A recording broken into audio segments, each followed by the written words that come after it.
రాను రాను లిటిగేషన్ బాగా పెరిగిపోతుంది.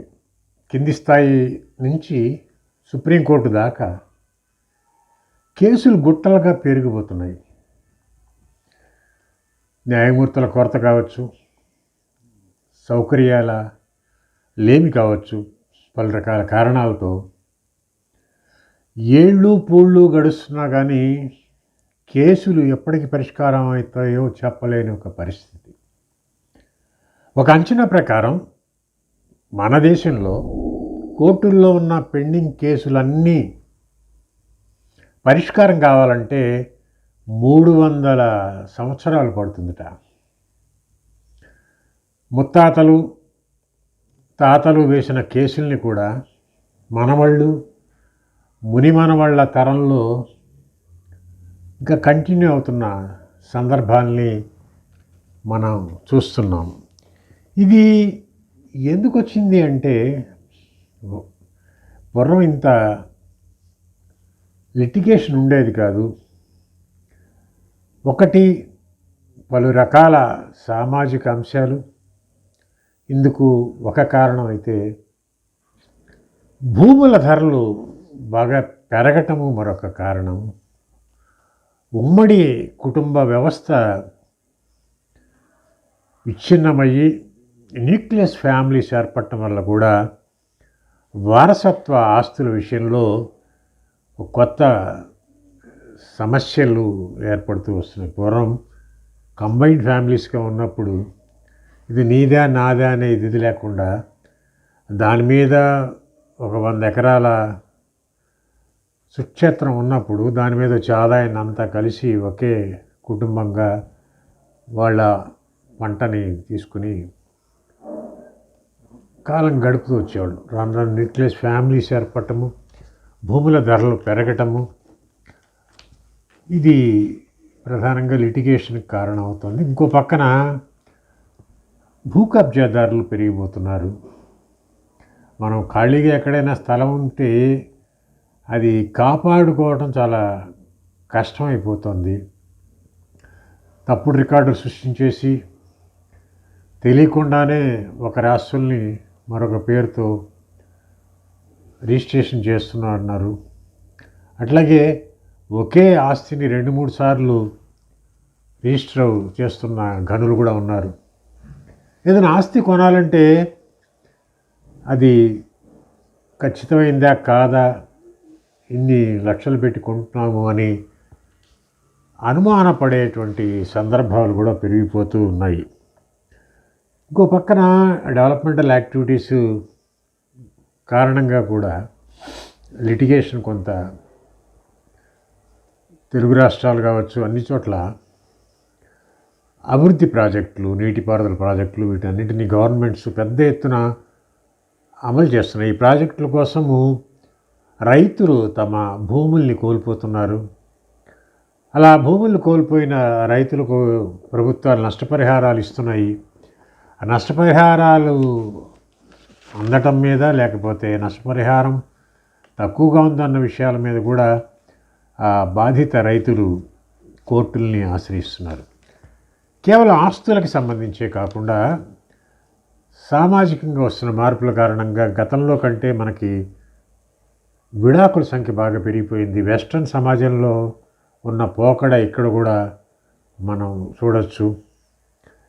ఏ ట్రివియల్ ఇష్యూస్ మీద విడాకుల కోసం కోర్టుల్ని సంప్రదిస్తున్న జంటల్ని మనం ఇప్పుడు చూడవచ్చు. ప్రతి 4 కుటుంబాల్లో ఒక కుటుంబము విధిగా విడాకులకు సంబంధించిన కేసుల సమస్యని ఎదుర్కొంటున్నాయంటే విడాకుల సమస్య ఎంత జటిలంగా మారింది అనేది మనము అర్థం చేసుకోవచ్చు. హత్యాకాండలు, మద్యమత్తులు హత్యలు చేస్తున్న సందర్భాలను కూడా మనం పత్రికల్లో చూస్తూనే ఉన్నాం. ఏది ఏమైనప్పటికీ ఇలా ముప్పేట దాడి మాదిరిగా రకరకాల కారణాల రీత్యా మొత్తానికి లిటిగేషన్ పెరుగుతుంది, కేసుల సంఖ్య పెరుగుతుంది.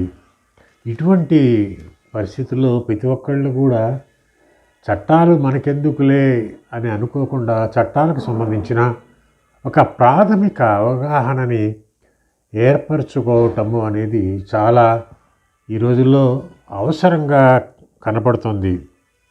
మనము prevention is better than cure అంటాం. వ్యాధి నివారణ కంటే నిరోధం ముఖ్యం అనేది.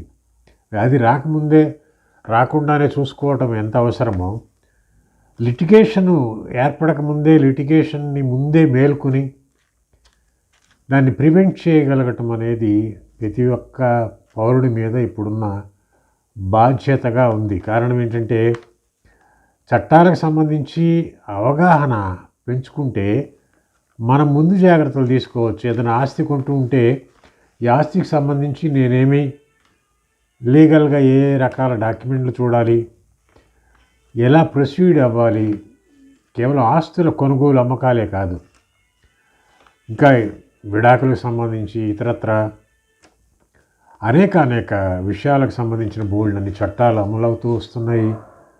కాకపోతే దురదృష్టం ఏంటంటే, భారతదేశంలో మెజారిటీ చట్టాలన్నీ కూడా బ్రిటిష్ వారసత్వంగా మనకు వచ్చినవే. ఆ చట్టాలు చాలా మనం ఇంగ్లీషు వచ్చి చదువుకునే వాళ్ళకు కూడా ఓ పట్టాన అంతు చెక్కవు, బోల్డంతా కాంప్లికేటెడ్గా అనిపిస్తాయి. మళ్ళీ ఆ చట్టాల ఏం చెప్తున్నాయో అనే విషయంతో పాటు దాని ఇంటర్ప్రిటేషన్ అనేది కూడా చాలా ముఖ్యం కనుక ఇది సింప్లిఫై చేయాల్సిన అవసరం ఉంది. మన భారతదేశంలో చట్టాలని సాధ్యమైనంత వరకు సరళీకరించడం ఒక ఎత్తు, రెండోది మన అవసరాలకి తగ్గట్టుగా మోడర్నైజ్ చేయటము, ఆ ప్రయత్నాలు కేంద్ర ప్రభుత్వం చేస్తోంది. ఈ నేపథ్యంలో నుంచే చట్టాల గురించి ప్రతి వాళ్ళు తెలుసుకోవాల్సిన అవసరాన్ని గుర్తించి హైదరాబాద్లో ఉన్న ప్రముఖ న్యాయవాది జి గంగాధర్ గారు కొన్ని పత్రికల్లో ఆయన లీగల్ అవేర్నెస్ పెంచుతూ కొన్ని వ్యాసాలు రాశారు. అట్లాగే అవే పత్రికల్లో పాఠకుల నుంచి వచ్చిన న్యాయపరమైనటువంటి సందేహాలని ఆయన చాలా సరళంగా సూటిగా నివృత్తి చేస్తూ వచ్చారు. ఇలా రాసిన వ్యాసాలని, పాఠకుల ప్రశ్నలకు ఇచ్చిన సమాధానాల్ని కూర్చి ఆయన ఒక పుస్తకాన్ని వెలువరించారు. ఆ పుస్తకం పేరు మనం మన చట్టాలు, వ్యాసాలు, ప్రశ్నలు, జవాబులు. దీన్ని గంగాధర్ గారు ప్రధానంగా లాయర్గా ప్రాక్టీస్ చేస్తున్నారు. డాక్యుమెంట్స్ రిజిస్ట్రేషన్స్, డాక్యుమెంట్స్ రూపకల్పన వాటిల్లో కూడా ఆయనకి మంచి ఎక్స్పర్టైజ్ అనేది ఉంది. మరో పక్కన ఫ్రీలాన్స్ జర్నలిస్ట్గా న్యాయ విషయాలకు సంబంధించిన అవేర్నెస్ని కూడా ఆయన కల్పిస్తూ వస్తున్నారు. చట్టాలు, నాకు చట్టం తెలియదు కదా అని చెప్పి నేరం చేస్తే అది నేరం కాకుండా పోదు. తాగి వెహికల్ నడపటం నేరం అనే సంగతి నాకు తెలియదు అని అంటే పోలీసులు ఏమీ మన మీద కేసు పెట్టకుండా ఊరుకోరు. కనుక ఏ విషయమైనా సరే బేసిక్స్ మనకి నిత్య జీవితంలో ఎదురయ్యేటువంటి ఆ సందర్భాలకు పనికొచ్చే కాన్స్టిట్యూషనల్ మ్యాటర్స్ గురించి మనం తెలుసుకోకపోయినా ప్రాబ్లం ఉండదు. కానీ మనకి ఎక్కడో అక్కడ మన దైనందిన జీవితంలో ఉపయోగపడేటువంటి విషయాలని తెలుసుకోవడానికి తప్పనిసరిగా ప్రతి ఒక్కళ్ళు కృషి చేయొచ్చు. దాని మీద గంగాధర్ గారు చేసిన ఈ ప్రయత్నము, పుస్తకము చాలా మంచి ప్రయత్నంగా మనం హర్షించాలి. ఆయన సగటు మానవులకు పనికొచ్చేటువంటి అంశాలనే ప్రధానంగా ఇందులో వ్యాసాల రూపంలో పొందుపరిచారు. ఆయన మొత్తం ఇందులో పాఠకుల ప్రశ్నలు సమాధానాలు కాకుండా ఒక 27 వ్యాసాలు రాశారు. దాంట్లో ప్రతి వ్యాసము కూడా చాలా ఇంట్రెస్టింగ్గా అది చదివిస్తాయి, చాలా టాపికల్గా ఉన్నాయి. ఒక నిరక్షరాస్యులైన మహిళలు ఒక ప్రత్యేకంగా మహిళల కోసం బ్యాంకు ఎలా పెట్టుకోగలిగారు, చదువురాని వాళ్ళు తాము అక్షరాస్యులయ్యి రిజర్వ్ బ్యాంక్ నుంచి లైసెన్స్ ఎలా పొందగలిగారు అనే ఒక స్ఫూర్తిదాయక కథనం కూడా ఈ పుస్తకంలో చూడొచ్చు. ఆయన రాసిన 27 వ్యాసాల్లో కొన్ని వ్యాసాల శీర్షికల్ని మీ ముందుకు తెస్తాను. దాన్ని బట్టి ఈ పుస్తకము ఎంత రీడర్ ఫ్రెండ్లీగా, కామన్ మ్యాన్ ఫ్రెండ్లీగా ఉందనేది అర్థమవుతుంది.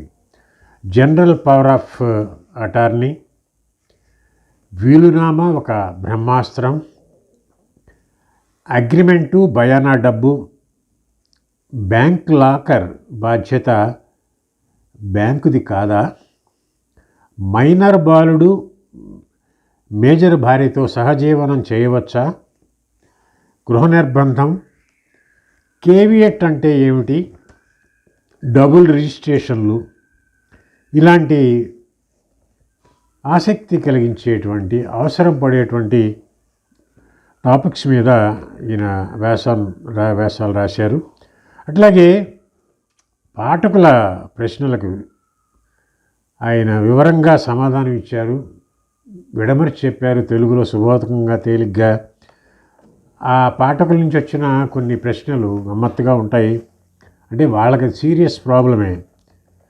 నా ప్లాటు ఒరిజినల్ దస్తావేజులు పోయాయి, తిరిగి దస్తావేజులు ఎలా పొందాలి అని ఒక పాఠకుడు అడిగిన ప్రశ్నకి ఆయన వివరంగా సమాధానం ఇచ్చారు. మరొక పాఠకుడు బ్యాంకులో తనఖా పెట్టి కొంత లోన్ తీసుకున్నాడు, దస్తావేజుల్ని అప్పు తీర్చేశాడు. ఆ తర్వాత బ్యాంకు వాళ్ళేమో డాక్యుమెంట్స్ కనపట్లేదన్నారు. దీనికి పరిష్కారం ఏంటి, ఏం చేయాలి, బ్యాంకు వాళ్ళ నిర్లక్ష్యం కారణంగా దస్తావేజులు లేవంటున్నారు, దీనికి వేరే మార్గం ఏమిటి అనేది ఒక పాఠకుడికి ఎదురైనటువంటి సమస్య. దాని మీద కూడా ఆయన, అట్లాగే బ్యాంకు షూరిటీల గురించి కూడా, మనం ఏదో కోఆబ్లిగెంట్గా ఉండి సంతకాలు చేస్తాము, వాళ్ళు అప్పు తీర్చకపోతే ఆ అప్పు తీర్చాల్సిన బాధ్యత కోఆబ్లిగెంట్ మీదే ఉంటుంది. మనం ఏదో వాళ్ళు కడతారులే అని చెప్పి మన దాకా రాదు అనుకుంటాం, కానీ ఆ షూరిటీల్లో మనం కోఆబ్లిగెంట్గా సంతకం పెట్టినప్పుడు ఏ రకంగా మనము వాటిని రీపే చేయాల్సి వచ్చిన పరిస్థితులు ఉంటాయి అనేది కూడా దీంట్లో. అట్లాగే ఎన్ఆర్ఐస్ ఉంటారు మనకి చాలామంది ఇతర దేశాల్లో ఉండి, వాళ్ళకి భారతదేశంలో ఆస్తులు ఉంటాయి, ఆధార్ కార్డు ఉండదు. ఆధార్ కార్డు లేనప్పుడు ఆ పొలాలకు సంబంధించి పాస్ పుస్తకాలని ఎట్లా పొందాలి అని ఒక ఆయన అడిగారు. అలాగే వయోవృద్ధుల సమస్యల్ని కూడా దీంట్లో డీల్ చేశారు. పాఠకుల నుంచి వచ్చిన ప్రశ్నలకి సమాధానాలుగా భూమి వివాదాలకు సంబంధించిన కొన్ని క్వశ్చన్స్ని కూడా డీల్ చేశారు. ఒక భార్యాభర్తల విడాకుల డిగ్రీ పొందాక మళ్ళీ నేను ఎప్పుడు పెళ్లి చేసుకోవాలి అని ఒక ఆయన అడిగితే, ఎప్పుడు పెళ్లి చేసుకోవాలని రీమ్యారేజ్ చెప్పారు ఆయన. ఇంకొకటి సీరియస్ ప్రశ్న అది, చాలా అంటే ఎలాంటి కాంప్లికేషన్స్ ఉంటున్నాయి అని చెప్పడానికి ఒక లీగల్ విషయం చెప్తాను మీ దృష్టికి. ఒక ఆయనకి వాళ్ళ అన్నయ్యకి 2 భార్యలు, రెండో భార్యకి ఒక కుమారుడు కుమార్తె కూడా ఉన్నారట. ఈ అన్నయ్య గారు తన ఆస్తిని ఏం చేశారంటే రెండో భార్యకి దస్తావేజ్ ద్వారా బదిలీ చేశాడు. ఆ తర్వాత కాలక్రమంలో అన్నయ్య, రెండో భార్య కుమారుడు మరణించారు. కుమార్తె కూడా ఆచూకీ తెలియదు. రెండో భార్యకి రాసిన ఈ పరిస్థితుల్లో ఆ ఆస్తిని మొదటి భార్యకి చెందే అవకాశం ఉందా అని ఆ పాఠకుడు అడిగాడు. దీనికి పరిష్కారం ఏమిటి అనేది జి గంగాధర్ గారి మనము మన చట్టాలు అనే పుస్తకం మనం చదివి తెలుసుకోవాల్సిందే. ఇది 1/8 కంటే పెద్దదైనటువంటి రాయల్ సైజులో సుమారు 120 పేజీలు పుస్తకం ఇది. దీని ఖరీదు 200 రూపాయలుగా నిర్ణయించారు. స్క్రీన్పై కనిపిస్తున్న ఫోన్ నెంబర్కి కాల్ చేసి ఈ పుస్తకాన్ని పొందొచ్చు. చట్టాల గురించి అవగాహన మనం ఏర్పరచుకోగలిగితే చట్టాలు మనకి చుట్టాలు అవుతాయి. కాకుంటే అవి చిక్కుముడులుగా మనకి మిగిలిపోతాయి. కనుక మనము మన చట్టాలు పుస్తకాన్ని ఆసక్తి ఉన్న వాళ్ళంతా కూడా తప్పనిసరిగా చదివి లీగల్ విషయాల్లో ఎంతో కొంత ఒక అవేర్నెస్ని పెంపొందించుకుంటారని మనం ఆశిద్దాం. అలాగే కేంద్ర రాష్ట్ర ప్రభుత్వాలు కూడా పాఠశాల స్థాయి నుంచి సెక్స్ ఎడ్యుకేషన్ ఎట్లా అయితే కంపల్సరీ చేశారో లీగల్ ఎడ్యుకేషన్ న్యాయపరమైనటువంటి చట్టపరమైనటువంటి అంశాల మీద కూడా ప్రాథమిక అవగాహన కల్పిస్తూ పాఠ్యాంశాలని రూపొందించాల్సిన అవసరం అనేది బాగా కనపడుతుంది. ఆ దిశగా పాలకులు కూడా కృషి చేయాలి.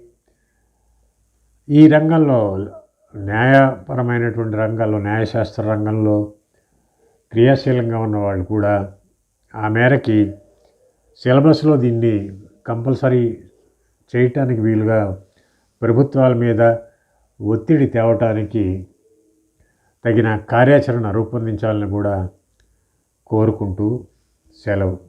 నమస్కారం.